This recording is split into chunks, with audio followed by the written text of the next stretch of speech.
All right. We're live. My name is Uriah Kiser. I am the founder and publisher of Potomac Local News. Thank you for joining us today on this Potomac Local News podcast here. Joining us on the podcast today is Tracy McPeck and Darcy Caswell. They are both from the Central Rappahannock Regional Library, or better known colloquially as CRRL in our area, and they serve the Fredericksburg region when it comes to all things library services. We'll be talking about summer reading today. We'll be talking about some of the things that they have going on within the library and community events going on, like Music on the Stairs, which is 40 years old. Yeah, 40 years. That's pretty cool. Ladies, thanks for coming on the podcast today. Thank you. Thanks for having us. So let's dive into it. Summertime's a busy time. Kids are out of school. And, parents are wanting stuff for their kids to do. Believe me, I'm one of those parents who are always looking for something fun for my 5-year-old. Talk about we'll start with summer reading. Let's talk about what kids can look forward to this year with summer reading. Yeah, Great. well, so first of all, summer reading is for all ages at CRRL, babies to older adults. Tracy, do you want to start off with talking about what adults can expect? I will kick it off for adults, yes. So while we think of summer reading as being for kids, it's important for adults too. It encourages a consistent reading habit, it reduces stress, it models reading for kids, and it's fun. Plus, you can expand your literary horizons by encouraging you to try a new genre or two. You can log your reading, write reviews, and complete activities to earn a colorful tote bag. And I happen to have a couple with me to show you. Oh, cool. Let's see it. Yeah, so this is the green one. Oh, awesome. Can you see that well enough? Yeah, that looks reading, great. Yeah. Changes your world. Read books, change the world. And it comes in different jewel tones like red, teal, blue, and purple. And so you just have to read some books, log them, and you get to earn a tote bag if you're a grown up. And then I've earned my tote bag. I just need to go have claim you it. already? I'm so excited. Yes. Good job. I have been like halfway through. So how many books do you have to read to earn the tote bag? If you do nothing but read books and you don't participate in any other activities that earn points, then it's about 8 books that you have to read. However, it can be audiobooks, it can be graphic novels, it can be books that you read to your child, it can be magazines. And so we're not really super strict on what to read. We just want you to read anything and log that so you can earn your prize, because it's a way to encourage reading while also making it fun. And so how do you log those hours when you're reading? Well, you can go to our website, which is librarypoint.org/summer, and you can sign up for summer reading in the Beanstack app. And then as you're reading, you log the books in the app and it gives you your points. And then once you get to 2,000 points, then you get a notification saying that you're eligible for a prize. And then you come to any CRRL branch to pick up your tote bag. That's cool. And you stress the importance of having stuff to do for adults too. And so, do you see? I mean, has summer reading always been for adults? I mean, or is this just come the last 10 or 15 years or so that you've been pushing this out more to adults to also include them as well? Since I've been with CRRL in the past 6 years, we have done summer reading for adults, and Darcy may be able to speak to whether we didn't do it for adults in the past. Yeah, so traditionally summer reading is for children and teens. I mean, it is historically it's the big push for summer reading is to keep children and teens reading over the summer to prevent that summer slide. Children who are not engaged in reading or other educational activities their learning can decline over the summer, and then they go back to school and they're behind their peers, and it can just be this really vicious cycle. So traditionally summer reading has been for children and teens. However, public libraries, as we really put an emphasis on lifelong learning, why not include adults in summer reading, for their own benefit of lifelong learning, but also to emphasize what important role models adults can be for their children and teens in showing kids and teens that everybody reads.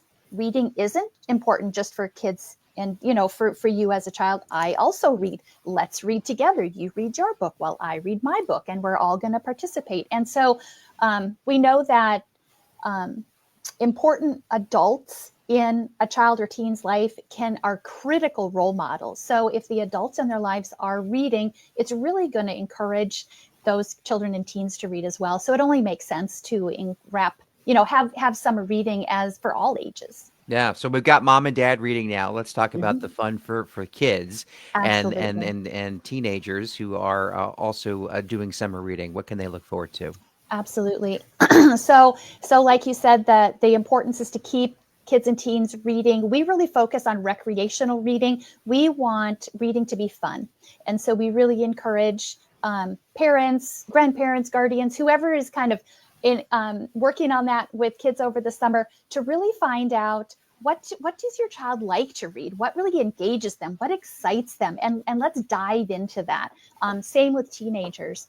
And at the library, we really feel like our job is to support those parents, those grandparents, those caregivers in all the hard work that they're doing to keep their kids reading and learning over the summer. So we try to make it as easy as possible.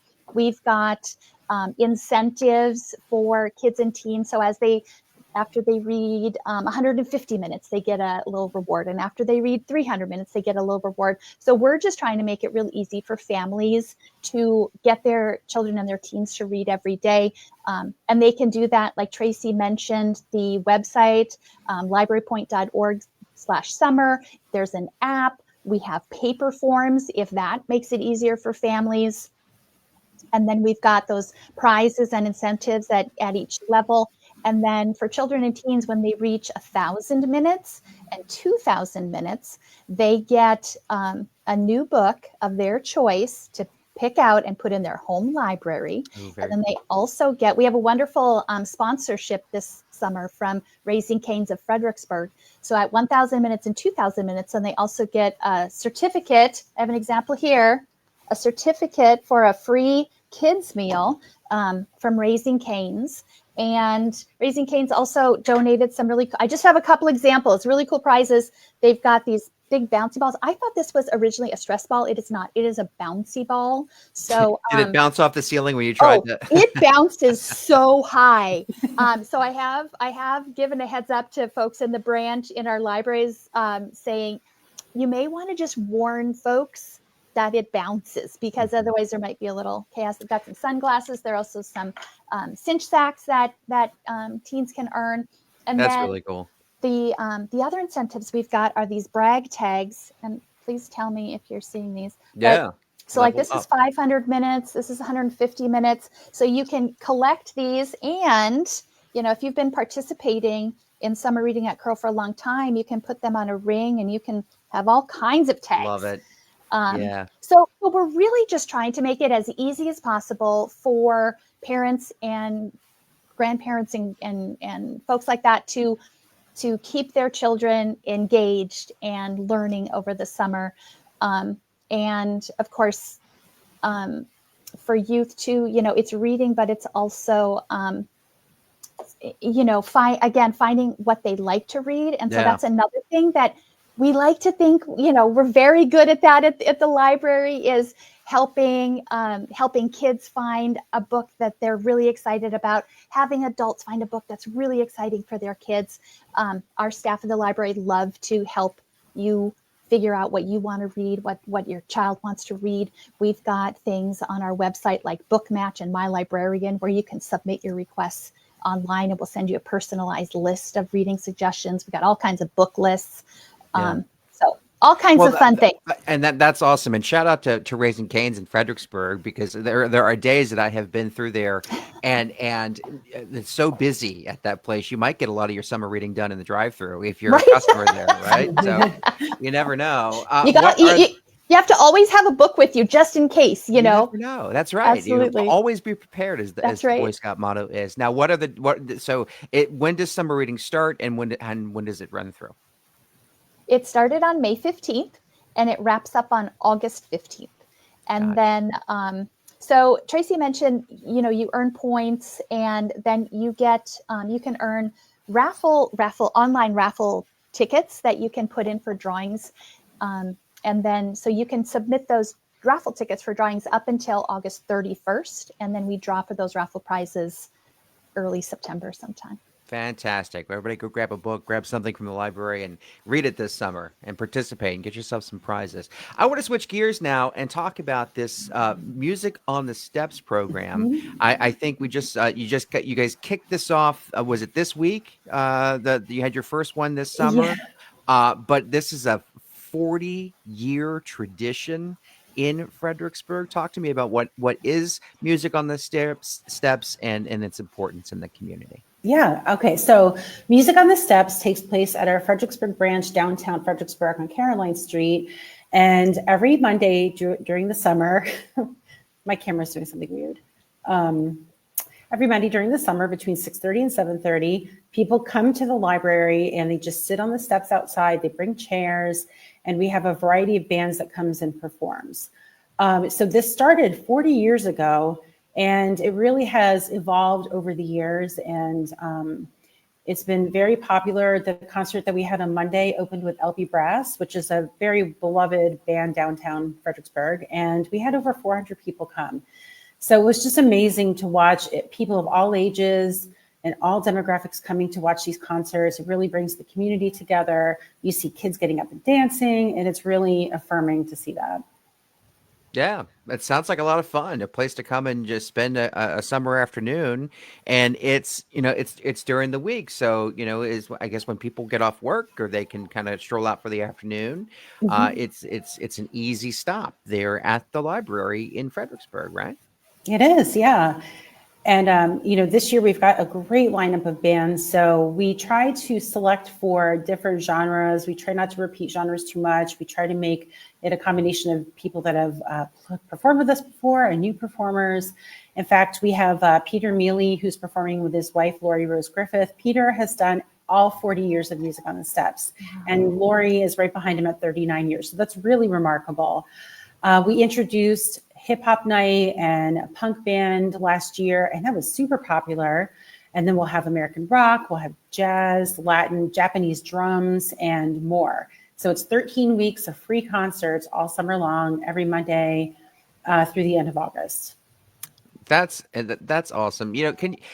So obviously you talked about your partnership with Raising Cane's. How do other area organizations and businesses partner maybe for this event or with the library, and how does their partnership help your mission in providing the community with these great events and essentially something worthwhile to do? Mm-hmm. Yeah, well, Music on the Steps is sponsored by the Friends of Central Rappahannock Regional Library, and without them, we could not do this because our performers, they sponsor the performers so that they're able to get paid, and the Friends, of course, advocate for the library. They support a lot of the programming that we do, and they're just a valuable partner in making Music on the Steps possible. And then, of course, we get a lot of support from the surrounding businesses and communities, the city. We even had people from the city come to the concert on Monday. Just everybody's really supportive of Music on the Steps. That's fantastic. Mhm. So how can people, as we wrap up here, how can people learn more about CRRL, the services that you offer, the events that are going on? And I'll give you a plug, right? Before we wrap up, we have done the grower reader thing Oh, with my kids. We have done that, and we loved it. And so shout out to our friends at Porter Library for that. And the one thing that I really remember, and I still do this once I learned it, is when I'm reading with my kid, I point to the words to follow along because they need to understand that the text is there and what it means. And so the pictures are pretty in a book, especially children's books. But I learned that, and I still think Yes. about that. I still do that. Yes. So it's a great program. Keep it up, please. But tell everybody else how that they can find out more about the services and programs that you do. sure. So we have lots of ways that people can find out about what's happening at CRRL. We produce a quarterly magazine called At Your Library, and that lists everything that's happening at all of our branches during that quarter. The summer magazine is available online. Actually, all the magazines are available online. So let me say this. At your library magazine, it's a print version, but there's always the digital version available also on our website at librarypoint.org. So that magazine, again, has everything at all the libraries. You can also download the CRRL mobile app, which is great in many ways. You can search for things. You can find out what we're doing.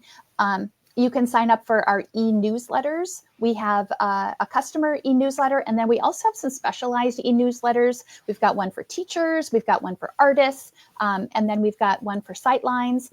And then you can also follow us on Facebook and Instagram. We put lots of events on there and, create events, but also then we'll have some photos and things of events sometimes after the fact. So I would say cover all your bases and do all those things. There you go. Stay plugged in. Stay plugged in with the library. There's always something fun. And it really is. It's a community center of community for so many people. There's so many different events happening there. And you have branches. You have 2 in Stafford. You have your downtown branch in Fredericksburg. I believe you have. Is it 1 or 2 in Spotsylvania County? It's that you have? three plus 2 satellite locations. Yeah, fantastic. Mm-hmm. And then 3 in Westmoreland. Yep. We never want to sleep on that. If there's one thing that Martha Hutzel, the former director of CRRL, told me, and would consistently remind me, is that do not sleep on the Westmoreland location. If you're in Westmoreland County, go to the library. They're so great. They really are. There it is. Okay. Tracy, Darcy, thank you so much for coming on this Potomac Local News Podcast. We learned so much today. We had so much fun talking to you about the library and what it offers. And of course, everybody should be very excited about summer reading and get plugged in and go get those prizes. Absolutely. Yes. Thank you for the opportunity for us to chat about the library and summer reading and music on the steps. We never get tired of talking about it. We can talk about it all day. Yes. We really could. Thanks, Uriah. Thank you.